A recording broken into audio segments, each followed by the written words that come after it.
திருச்சிற்றம்பலம்.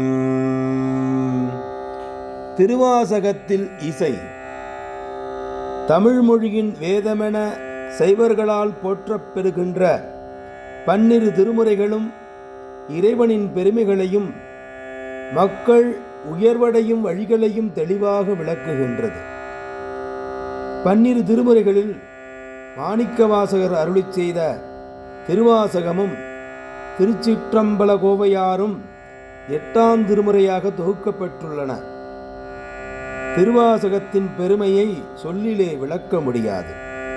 திருவாசகம் என்னும் தேனை பருகின் அது ஊனினை உருக்கும், உள்ளொளி பெருக்கும். அந்த பேரொளியை பேரின்பத்தை நாம் காண நாள்தோறும் திருவாசக பாராயணத்தை மேற்கொள்ள வேண்டும். அந்த வகையிலே திருவாசகத்தில் உள்ள இசை பற்றிய செய்திகளை சிந்திக்க இருக்கின்றோம். திருவாசகத்திற்கு பண் குறிப்புகள் இல்லை. இது கலிவெண்பா போன்ற செய்யுட்களால் அமைக்கப்பட்டுள்ளது. சிவபுராணம் தொடங்கி அச்சோபதிகம் நிறைவாக 51 தலைப்புகளிலே மாணிக்கவாசகர் திருவாசகத்தை அருளிச் செய்துள்ளார். இவை இசையோடு பாடப்படுகின்றனவா என்று சொன்னால் ஆம்.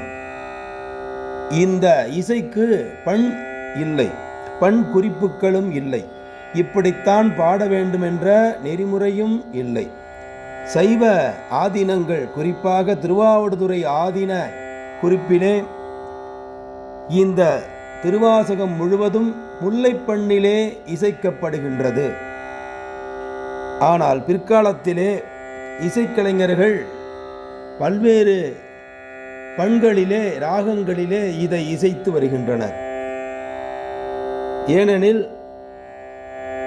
இது இப்படி பாட வேண்டும் என்ற பண் குறிப்புகள் இல்லாமல் இருப்பது திருவாசகத்தில் ஒரு குறிப்பாகும்.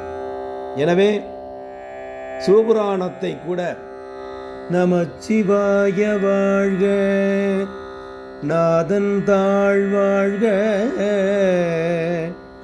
இமைப்பொழுதும் என் நெஞ்சில் நீங்காதான் தாழ்வாழ்க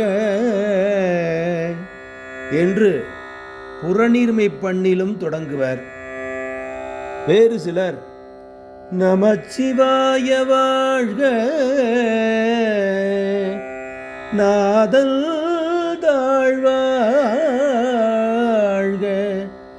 இமைப்பொழுதும் என் நெஞ்சில் நீங்காதான் தாழ் வாழ்க என்று தக்கேசி பண்ணிலும் இசைத்து மகிழ்வர். எனவே மாணிக்கவாசகர் அருளிச் செய்த திருவாசகத்தில் இசை பற்றிய குறிப்புகள், இசை கருவிகள் பற்றிய குறிப்புகளை நாம் சிந்திக்க இருக்கின்றோம். அதோடு சிவபுராணம் தொடங்கி அச்சப்பத்து நிறைவாக உள்ள திருவாசக பணுவல்களில் அமைந்திருக்கின்ற அனுபவ நிகழ்வுகளையும் மாணிக்கவாசகருடைய பக்தியையும் இணைந்து சிந்திக்க இருக்கின்றோம். திருச்சிற்றம்பலம்.